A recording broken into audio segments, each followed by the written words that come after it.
Students, आप सभी का हमारे चैनल लर्निंग यूनिवर्स पे बहुत बहुत स्वागत है। बच्चों, आज हम ये CERT द्वारा जारी 9 से 12वीं क्लास के छात्रों के लिए EMC वर्कशीट की जो 7वीं वर्कशीट है उसको सॉल्व करेंगे। इस वर्कशीट में हम देखने का प्रयास करेंगे कि इस वर्कशीट का जो विषय है प्रभावी संचार, तो प्रभावी संचार क्या होता है, उसका हमारे जीवन में क्या उपयोग है, और इन सब बातों को पढ़ेंगे। उसके ऊपर क्या क्या क्रियाकलाप आगे दिए गए हैं उनको हम करेंगे। तो सबसे पहले छात्रों, प्रिय बच्चों, आपको डेट यहाँ लिखनी है, अपना नाम लिखना है, अपने क्लास टीचर का नाम और अपनी क्लास लिखनी है। आपका सब्जेक्ट EMC है। तो अब देखिए कि आज का हमारा टॉपिक क्या है, प्रभावी संचार, यानी इसे इंग्लिश में इफेक्टिव कम्युनिकेशन बोलते हैं, और ये पार्ट 1 है। इससे पहले हमने पिछले जो वीक थे उसमें हमारी जो क्षमताएं क्या क्या हैं, उनके अनुरूप हम कैसे कैरियर बना सकते हैं, किन कैरियर में हम ज़्यादा बेहतर कर सकते हैं, इन सब चीज़ों के बारे में पढ़ा और उस पर एक्टिविटीज़ की। आज का हमारा जो विषय है वो है इफेक्टिव कम्युनिकेशन, यानी प्रभावी संचार। तो इस वीडियो में आप हमारे साथ पूरा बने रहिएगा। इस वीडियो के माध्यम से वीडियो समाप्त होने तक आप ये जानने में सफल हो पाएंगे कि हमें प्रभावी संचार की हमारे जीवन में क्या जरूरत है, क्यों इतना महत्वपूर्ण है हमारे जीवन में प्रभावी संचार, इसका हमारे जीवन में क्या क्या उपयोग है, और हमारी सफलता के लिए प्रभावी संचार कितना महत्वपूर्ण है। यानी कि अगर हमें अपने जीवन में सफल होना है तो क्या प्रभावी संचार कुछ योगदान कर सकता है। तो इन सब चीज़ों को, इन सब बातों को हम अच्छे से इस वीडियो में समझ सकेंगे। तो चलिए चलते हैं वीडियो को, ये लाइन्स पढ़ते हैं। तो इसमें वही दिया गया है कि पिछले सप्ताह हमने अपनी क्षमता के अनुरूप करियर के बारे में समझा था। किसी भी करियर में प्रभावी संचार करना महत्वपूर्ण है। इसके लिए सबसे पहले ध्यान से सुनना और स्पष्ट रूप से बोलना सीखना होगा। अब देखिए बच्चों, ये क्या बता रहे हैं कि कोई भी आपका क्षेत्र हो, आप अध्यापक हो, आप बिजनेसमैन हो, आप कुछ भी हो, तो आपको जिस भी क्षेत्र में सफल होना है, अच्छा करना है, और आप चाहते हैं कि उस क्षेत्र में आप बहुत आगे तक जाएं, तो आपके लिए ज़रूरी है कि आप प्रभावी संचार का जो स्किल है, जो कौशल है, इसमें आप माहिर हों। और इसके लिए सबसे पहली बात है कि आप किसी की बात को ध्यान से सुनें और स्पष्ट बोलना सीखें। यानी आप जो बोल रहे हैं, शब्दों का चयन सही हो। इन सब के बारे में हम आगे ध्यान से पढ़ेंगे। अब चलिए हमारी जो अगली वर्कशीट उसमें देखते हैं कि क्या दिया गया है। अब देखिए बच्चों, इससे पहले कि हम इसको पढ़ें, हम यहाँ पे एक जो टॉपिक दिया गया है प्रभावी संचार, तो इसको जान लेते हैं प्रभावी संचार क्या होता है। तो इसकी परिभाषा क्या होती है। थोड़ा जो बच्चे 9th के हैं या जो और भी लोग हैं, कोई जरूरी नहीं है छात्र ही देखें, अगर आप एक टीचर हैं, बिजनेसमैन है, सर्विसमैन है, कुछ भी कर रहे हैं, तो आप इस वीडियो को देख सकते हैं और समझ सकते हैं। तो प्रभावी संचार क्या होता है, उसकी जो सामान्य सी परिभाषा है उसको मैं बताने का प्रयास कर रहा हूँ। दो या दो से अधिक लोगों के बीच होने वाली बातचीत को संचार कहते हैं। यानी दो या दो से अधिक लोगों के बीच जो भी बातचीत होती है, यानी समझ लीजिए एक पुरुष यहाँ है और एक पुरुष यहाँ, इनके बीच वर्बल या नॉन वर्बल, नॉन वर्बल मतलब कोई पत्र लिख के संचार कर रहे हैं या मुंह से संचार कर रहे हैं, तो ये कम्युनिकेशन होता है। इसके माध्यम से हम अपने विचारों को, भावनाओं को तथा सूचना आदि को अपने सामने वाले व्यक्ति या समूह से साझा करते हैं। ये संचार हो गया। लेकिन अगर जब हम जो संदेश या जो सूचना, जो भावना उसके साथ साझा करना चाह रहे हैं और वो उस व्यक्ति तक उतनी मात्रा में और उसी तरीके से वो व्यक्ति उसे समझ रहा है, इसका मतलब हमारा संचार जो है वो प्रभावी है। लेकिन अगर हम अपनी भावनाएं किसी व्यक्ति को बताना चाह रहे हैं, कोई सूचना बताना चाह रहे हैं, और वह व्यक्ति उस चीज़ को उतना नहीं समझ पा रहा, या हमने जितनी इसको सूचना दी उतनी सूचना उस तक नहीं पहुंची, या वो नहीं समझ सकेगा, इसका मतलब हमारा संचार उतना इफेक्टिव नहीं था। तो हम इस पूरी वर्कशीट में यही जानेंगे कि हम कैसे, कहाँ पे, किस प्रकार, जब हम कुछ एक्टिविटी करके सीखेंगे कि कैसे हम इफेक्टिव कम्युनिकेशन की लैक होती है, कहाँ कमी होती है, और कैसे हम उनमें सुधार कर सकते हैं। अब दोस्तों, चाहे आप छात्र हों, बिजनेसमैन हो या कोई सर्विसमैन हो, आपको अपने जीवन में आगे बढ़ने के लिए संचार की बहुत ज़्यादा जरूरत होती है, और ये जरूरी होता है कि हम अपने संचार को आगे बढ़ाएं। तो अब चलिए इस वर्कशीट को हम देखते हैं। नीचे दिए गए चित्र को देखिए, ये सब किस बारे में बात कर रहे हैं। तो देखिए यहाँ पे 4 बच्चे हैं। रवि हैं, वो कहता है मेरा जन्म रविवार के दिन हुआ इसलिए मेरा नाम रवि हो गया। बहुत सही बात, यानी उसके नाम के पीछे की जो कहानी है वो बयां कर रहा है। दूसरा, एक लड़की है मिनी, वो कह रही मेरी बड़ी बहन का नाम टिनी था तो मेरा नाम मिनी रखा गया। यानी वो दोनों के नाम में मेल करने के लिए उसकी बड़ी बहन का नाम टिनी था तो उसका नाम मिनी हो गया। तो उसके नाम की कहानी ये है, और अपने नाम की कहानी मिनी ने बयां कर दी। अब अगली बच्ची है नरगिस, तो वो करिए मेरी दादी को नरगिस के फूल बहुत पसंद थे इसलिए मेरा नाम नरगिस हो गया। यानी जब बच्चे पैदा होते हैं तो बड़े बुजुर्ग या जो बड़े लोग होते हैं उन्हीं में से कोई ना कोई एक बच्चे का नामकरण करता है। तो नरगिस जो बच्ची है उसका नामकरण उसकी दादी ने किया, क्योंकि उनको नरगिस के फूल बहुत ज़्यादा पसंद थे, तो उसी से प्रभावित हो गया, उसी को ध्यान में रख के उन्होंने अपनी बच्ची का नाम नरगिस रखा। अब सरबजीत, वो कह रहा मेरे पिताजी की माता जी की याद में मेरा नाम सरबजीत रखा गया। यानी कि उसका जो नाम है उसके पिताजी की माता जी की याद में, यानी उनके पिताजी जो थे उन्हें अपने माता जी का नाम बहुत पसंद था, उसी को याद करने के लिए कि वो अपने बच्चे का नाम ये रख देगा, तो उसी बहाने अपनी माता जी के नाम को भी याद रखेंगे, उनकी याद में उन्होंने ये नाम रख दिया। तो बच्चों, ये जो है इन 4 बच्चों के नाम की कहानी है। अब आगे एक्टिविटी क्या है, आपको क्या करना है। ये रवि, मिनी, नरगिस और सरबजीत एक दूसरे को अपने नाम की कहानी बता रहे हैं। उनके नाम के बारे में आप क्या सोचते हैं, अपने नाम से संबंधित कोई चित्र बनाइए या चित्र चिपकाइए। बच्चों, ये ऐसा क्रियाकलाप है जिसे आप करेंगे। हम इसमें कोई आपको ना तो सॉल्व करके देंगे, कुछ नहीं करेंगे। आप बस ये सोचिए कि ये जो इनके नाम की जो कहानी है, ये जो बात बता रहे हैं, अपने नाम के बारे में आप क्या सोचते हैं, यानी आपके नाम की क्या कहानी है। आपका मान लो किसी बच्चे का नाम मोहन है, किसी बच्चे का नाम सोहन है, किसी बच्चे का नाम किसी पेड़ के ऊपर पड़ गया है, किसी और जैसे राम हो गया तो राम क्यों नाम पड़ा, किसी बच्चे का नाम मान लीजिए कृष्णा पड़ गया तो कृष्णा क्यों पड़ा। तो ये अपने नाम के बारे में सोचिए, और अपने नाम से संबंधित अगर लगता है कि आपका ये नाम है और उससे संबंधित कोई चित्र है या तो उसको बना दीजिए, या कोई चित्र मिल जाए तो उसको आपको इस जो खाली स्थान दिया गया है, बॉक्स है रिक्त, उसमें आपको चिपका देना है। और ये करके आपको अपने ये वर्कशीट अपने अध्यापक से चेक करवानी है, उनसे मूल्यांकन करवाना है। अब हम चलते हैं अगली वर्कशीट पे। अब अगली वर्कशीट ये है कि आपके नाम की कहानी क्या है।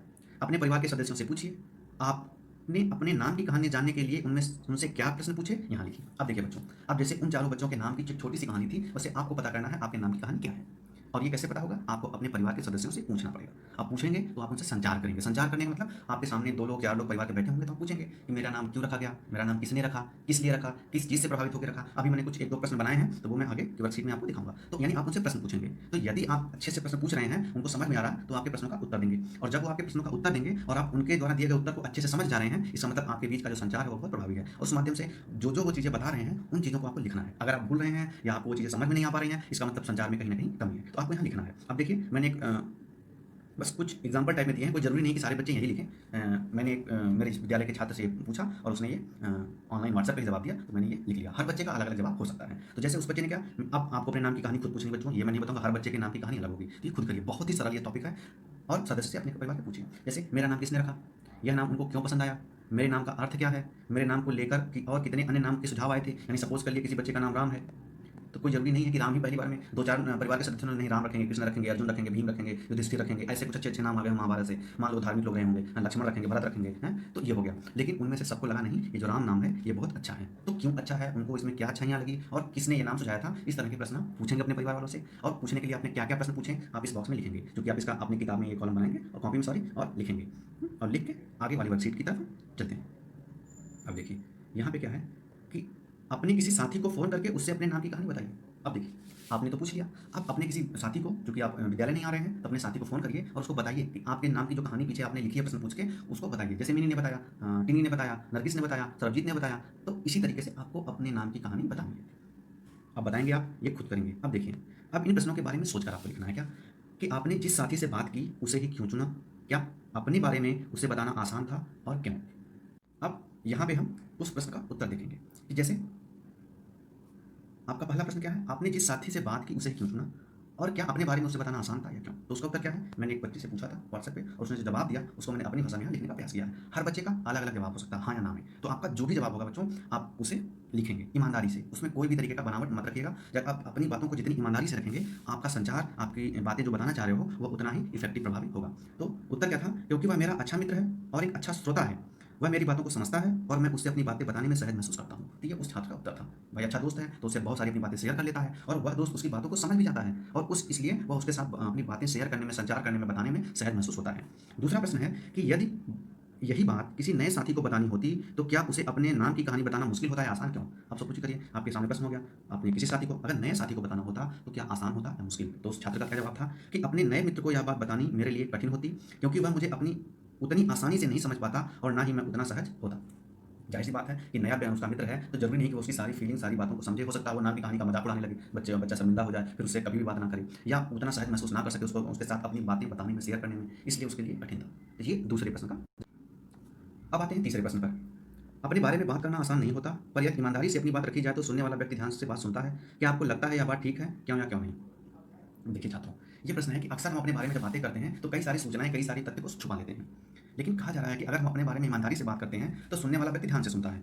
अब इस बात के ये जो कथन दिया गया है इसके बारे में आपका क्या कथन है? अगर आपको लगता है नहीं ये सही बात है तो क्यों?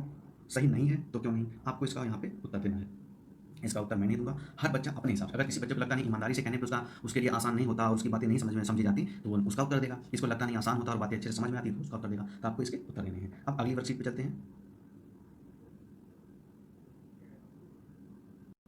अब ये गतिविधि बच्चों, इसमें क्या है, इस गतिविधि में को परिवार के 2 अन्य सदस्यों के साथ मिलकर करना है। जैसे सदस्य क्या-क्या करना है कि पहला सदस्य क्या करेगा कि जीवन की किसी महत्वपूर्ण घटना के बारे में सोचेगा, जब वे खुश, उदास, परेशान या उत्साहित थे। यदि वे उस घटना के बारे में आपको बताने में सहज हैं, तो उस घटना के बारे में बताएँगे। कोई एक परिवार से आप पूछेंगे कि उस घटना के बारे में बताएँगे। आप घर में अपने भाई से, अपने मम्मी-पापा के साथ बैठ के एक्टिविटी कर सकते हैं। फिर आप क्या करेंगे, उनकी बात सुनकर उसे उन्हीं शब्दों में वैसे ही हाव-भाव प्रयोग करते हुए फिर से बताना है आपको। यानी कि ये आपको देखना है कि उन्होंने जो अपनी चीज़ें बताई हैं, जो बातें बताई हैं, जो सूचनाएँ बताई हैं, जो कहानी बताई है, कुछ भी जो भी था, उसे आप हूबहू कैसे कर लेते हैं। आपने क्या वो बातें ध्यान से सुनी और ध्यान से सुनी तो आपको उसी हाव-भाव के साथ उन्होंने क्या शब्द प्रयोग किए, उसके साथ आपको करना है। और दूसरा सदस्य क्या करेगा, दोनों की बात ध्यान से सुनेगा। अब क्या है, गतिविधि के बाद क्या करना रहेगा कि गतिविधि के बाद सोचें, आपस में चर्चा करें कि क्या अपने बारे में बात करना आसान था, क्यों या क्यों नहीं? अब आपको ये सोचना है कि और लिखना भी है कि जब आप अपने बारे में बात करते हो तो क्या यह आसान होता है या आसान नहीं? क्योंकि अक्सर कई बार हम अपने बारे में बात करते हैं तो हम बहुत सारी ऐसे बातें छुपा लेते हैं। हमें लगता है नहीं ये हमारे बारे में क्या सोचेंगे या हम शर्मिंदा हो जाएँगे या हमारी ये बात लोगों को पता चल जाएगी। तो ये चीज़ें हमें सोचनी चाहिए कि हम जब अपने बारे में बात करते हैं तो आसान होता है या नहीं। आप अपनी बात को और बेहतर रूप से कैसे कर सकते हैं? अब देखिए, ये बहुत अच्छी बात है। आपने बात की, उनकी बात सुनी, अपनी बात सुनाई, लेकिन अगर आपको लगता है कि आपके अंदर कोई कमी रह गई, तो आप उसको कैसे सुधारेंगे? आप अपनी बात को और कैसे अच्छे तरीके से कह सकेंगे? इसके बारे में आपको सोच के लिखना है। अब दूसरा क्या है कि क्या सुनी हुई बात को फिर से हूबहू बताना आसान था? क्यों या क्यों नहीं? जो दूसरा व्यक्ति ये है, मान लीजिए आप थे, आपने सुना और हूबहू बताया, तो क्या आपके लिए उनकी बात को सुन करके हूबहू उन्हीं की तरह, उन्हीं की टोन में वैसे ही अगर वो मुस्कुरा के, हँस के बता रहे हैं, तो वैसे-वैसे हाव-भाव के साथ आपको बताना आपके लिए आसान था या कठिन? अगर आसान था तो क्यों? कठिन था तो क्यों? ये आपको लिखना है। आप बात को और ध्यान से सुनने के लिए क्या कर सकते हैं? अब सपोज़ करो बताते समय आपके लगा कि नहीं मेरे से कुछ मिस कर गया, या मैंने सुना लेकिन फिर भी बहुत सारी चीज़ें मुझे याद नहीं आ पा रही हैं, या आपको साथ लगा होगा कि कुछ चीज़ें मिस कर रही हैं। तो आप सोचिए कि ऐसी क्या चीज़ें आप कर सकते हैं कि सुनने के लिए आपका और जो मतलब आपकी जो सुनने की क्रिया है कैसे और बेहतर हो जाए। दूसरा सदस्य क्या करेगा? क्या सुनी हुई बात को वैसा ही बताया जा सका? ये सुनेगा पहले की बात, आपकी बात, और ये बताएगा कि जब दोनों की बातें आपने जो पहले सदस्य की बात बताई है, तो क्या आपने वैसी उनको बता दी? आप इन दोनों को बेहतर रूप से अपनी बात कहने और बात सुनने के लिए क्या सलाह देंगे? ये भी है। आपने दोनों की बातें सुनी, क्या जो पहले सदस्य ने मान लीजिए जिन्होंने जो बातें कही उन्होंने सही से कही, सारी बातें आपको भी समझ में आ गई, और दूसरे जो आप हैं, आपने जो बात कही, क्या दूसरे सदस्य को वो बातें समझ में आ गई, हूबहू आपने ऐसी कही? अगर नहीं कही तो आप दोनों को क्या-क्या सलाह देना वो चाहेंगे? तो ये लिखना है। तीनों लोगों को आपको ये एक्टिविटी खुद करनी है बच्चों। ये मैं इसे सॉल्व करके नहीं दूँगा, क्योंकि अगर कोई आपको सॉल्व करके दे रहा है यानी कि आप अपनी फिर गतिविधि नहीं कर पा रहे हो, और ये आपकी कमी रह जाएगी, और फिर आपका जो इफेक्टिव कम्युनिकेशन है, यानी जो चीज़ें आप सीख पाते, कहीं न कहीं वो चीज़ें नहीं सीख पाएँगे। तो इस वर्कशीट को करने में हमेशा बच्चों आप ईमानदारी बरतिए। आप कहीं से नकल करने का प्रयास मत करिए, क्योंकि ये ऐसे क स्किल ऐसा कौशल है, यहाँ नकल करके आप आगे नहीं जा सकते। आपका जब तक कम्युनिकेशन, आप अपनी बातें खुद नहीं बता पाओगे, आप अपनी कमियाँ खुद नहीं समझ पाएँगे, तो आप आगे नहीं बढ़ सकते। चाहे आपको खुद का बिज़नेस करना हो, चाहे आपको पढ़ाना हो, आपको टीचिंग लाइन में जाना हो, आपको सर्विस देनी हो, आपको आर्मी ऑफिसर बनना हो, आपको सिविल सर्वेंट बनना हो, कुछ भी बनना हो। जब तक आप अपनी जो कम्युनिकेशन स्किल है उसे मजबूत नहीं करेंगे, तो आप उतने सफल नहीं हो पाएँगे। इसलिए आप अपनी एक्टिविटीज़ खुद करिए और ईमानदारी से करिए। अब आगे वाली वर्कशीट पे चलते हैं। ये आपकी अंतिम वर्कशीट है, और देखते हैं कि यहाँ क्या दिया है। एक मिनट, हाँ, कि देखिए, कई बार हमें ऐसा लगता है कि हम दूसरों की बात ध्यान से सुनते हैं, पर यह सुनी गई बात को फिर से बताने को कहा जाए तो शायद हम ऐसा नहीं बता पाएँ। इसके कई कारण हो सकते हैं, जैसे ध्यान कहीं और होना, बोलने वाले की बात काटकर अपनी बात कहने की जल्दी होना। इसीलिए बातचीत के समय पूरा ध्यान वहीं होना ज़रूरी है। यदि कोई हमारी बात सुनते हुए ऐसा करे, तो हम अपनी बात ठीक से बता भी नहीं पाते। अपनी बात किसी को बताते हुए भी हमारा पूरा ध्यान बातचीत में ही होना चाहिए। अभी बताया जा रहा है कि अक्सर हम देखते हैं कि हम किसी को अपनी बात बता रहे हैं, तो अगला बंदा क्या करता है कि वो हम बीच में ही हमारी बात को काट के अपनी बातें बताने लगता है। यानी वो हमारी बातों को ध्यान से सुन नहीं रहा है, उसका ध्यान अपनी बातें बताने पे है। ये होता है, और इससे क्या होता है, और कई बार हम जब अपनी बातें बताते हैं तो हमारा खुद का ध्यान उस बात बताने पर, हम जो सूचना दे रहे हैं, जो भावनाएं व्यक्त कर रहे हैं, उस पर नहीं होता है। तो जब आपका पूरा ध्यान नहीं होगा, तो आप सही तरीके से उस चीज़ को कम्युनिकेट नहीं कर पाइएगा, उसको बता नहीं पाइएगा, फिर बातचीत उतनी प्रभावी नहीं होती है। अब देखिए, एक्टिविटी क्या है? किसी से बात करते हुए आप सुनने और कहने में किन किन बातों का ध्यान रखेंगे? सुनने और कहने में ध्यान रखिए बच्चों। किसमें? सुनने में और कहने में। सोचिए, अपने परिवार के सदस्यों के साथ फ़ोन पर अपने दोस्तों के साथ बात करने का अभ्यास कीजिए और अपना अनुभव साझा कीजिए।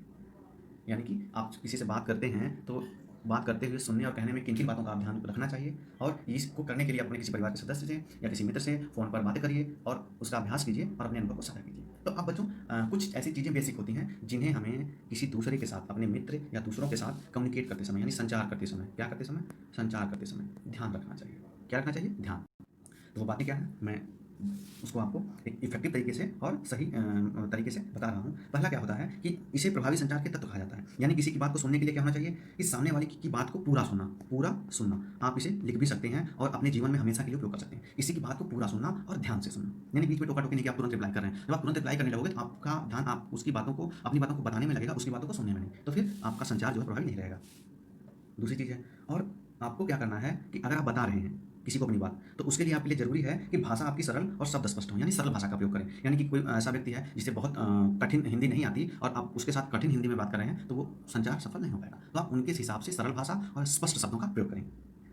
संदेश को संक्षिप्त रखें और सुबोध हो। संक्षिप्त मतलब आपको मान लीजिए कोई कहानी बतानी है, तो उसमें बहुत सारा आप ये इधर-उधर की बातें मत बताइए। आपको जैसे वहाँ बताया था रवि ने कि मैं रविवार के दिन पैदा हुआ, इसलिए मेरा नाम रवि रखा गया। लेकिन वो बताता कि मैं रविवार में एक दिन पैदा हुआ, वो हफ्ते में एक दिन आता है, उसको अंग्रेजी में संडे भी बोलते हैं। संडे को हमारे विद्यालय में छुट्टी होती है, संडे को हम बच्चे खेलने जाते हैं। मतलब बहुत सारी कहानी बता के फिर बता रहा है कि संडे को, फिर इसीलिए मैं संडे को पैदा हो गया, तो फिर संडे को मेरा नाम पड़ गया। अब इतनी बड़ी कहानी बताने के बाद वो अपनी छोटा जो अपना उसका जो संचार था, वो संक्षिप्त भी कर सकता था, प्रभावी भी कर सकता था, लेकिन वो बहुत बड़ी कहानी बता रहा है। तो इसमें ये लाजिक लाजिम है, ये ज़रूर मतलब कहीं न कहीं जो संचार है उसके बाधित होने की या उसके कम प्रभावी होने के चांस हो जाते हैं। यानी जब बहुत सारी चीज़ें आप बताओगे तो वह व्यक्ति उसमें से कुछ चीज़ें भूल जाएगा। तो इसलिए ज़रूरी है बच्चों, जो तीसरा पॉइंट है कि आपका संदेश क्या होना चाहिए, संक्षिप्त और सुबोध हो। तो आप पॉइंट में से नोट कर लीजिए, मैं बोलता जा रहा हूँ। आपका चौथा पॉइंट क्या होगा?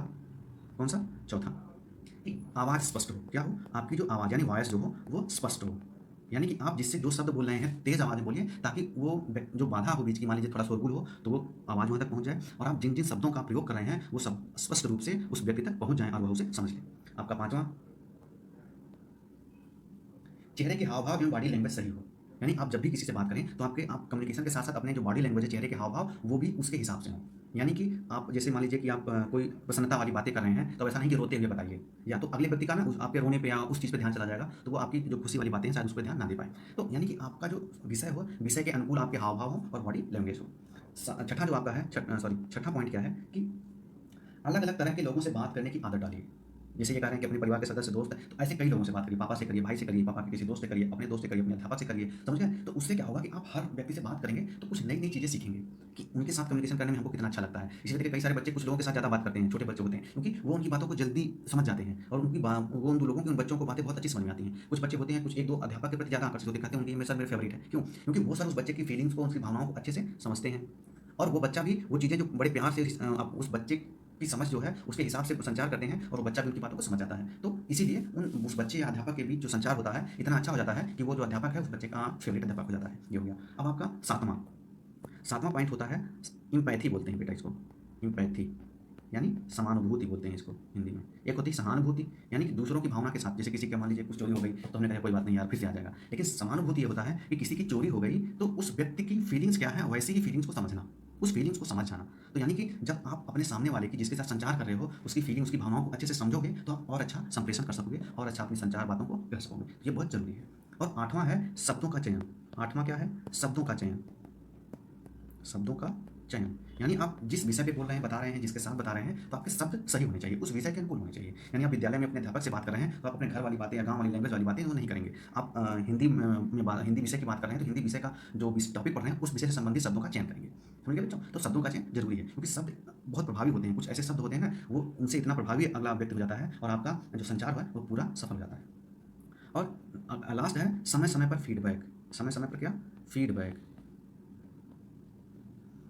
यानी आप जिनसे बातें करो उनसे फीडबैक भी लीजिए कि मैं जब बातें अपनी कहता हूँ तो उसमें क्या कमी है, उसमें क्या क्या सुधार कर सकता हूँ, उन सुधार के लिए क्या प्रयास कर सकता हूँ, कैसे सुधार मैं कर पाऊँगा, उसके लिए क्या क्या ज़रूरी चीज़ें हैं, ये चीज़ें आप फीडबैक लेंगे। और अगर आपने इतनी चीज़ें कर ली तो प्यारे बच्चों, दोस्तों, आपकी जो इफेक्टिव कम्युनिकेशन स्किल है ये बहुत अच्छी हो जाएगी। आप कुछ भी बने, आप अध्यापक बने, आप स्टूडेंट हो, आप बिजनेसमैन हो, कुछ भी बने, आप अपने जीवन में बहुत आगे जा सकेंगे। क्योंकि जब आप इफेक्टिव कम्युनिकेशन स्किल में माहिर हो जाएंगे तो अपने सामने वाले लोगों को प्रभावित करेंगे, इंप्रेस करने लगेंगे। और जब लोग आपसे इंप्रेस होंगे तो वो आपकी बातों को समझेंगे और आपकी बातों को सुनेंगे। और जब आप लोगों को अपनी बातें समझाने, सुनकर समझाने में उनको सफल हो जाएंगे तो आप कहीं न कहीं आपकी सफलता की नई सीढ़ियाँ चढ़ते जाएंगे। तो ये आपकी आज की पूरी वर्कशीट थी। आशा है आप सभी बच्चों को ये वर्कशीट करने में बहुत आनंद आएगा, बहुत मज़ा आएगा। आप इसको करिए और अपने अध्यापक के साथ ईमानदारी से करिए और अध्यापक के साथ इसे साझा करके व्हाट्सएप पे या कॉपी में करके उनसे मूल्यांकन करवाइए। और अगली जो वीडियो है उसकी प्रतीक्षा करिए। आप अगर हमारे चैनल पर नए हैं तो चैनल को लाइक करिए, सब्सक्राइब करिए, वीडियो को अपने दोस्तों के साथ साझा करिए, उन तक भेजिए, ताकि ज़्यादा से ज़्यादा लोग इसको देख सकें, समझ सकें और ये जो इफेक्टिव कम्युनिकेशन की स्किल है इसमें महारत हासिल करें, इसमें सफल हो सकें और आगे बढ़ सकें। आप सभी का बहुत बहुत धन्यवाद।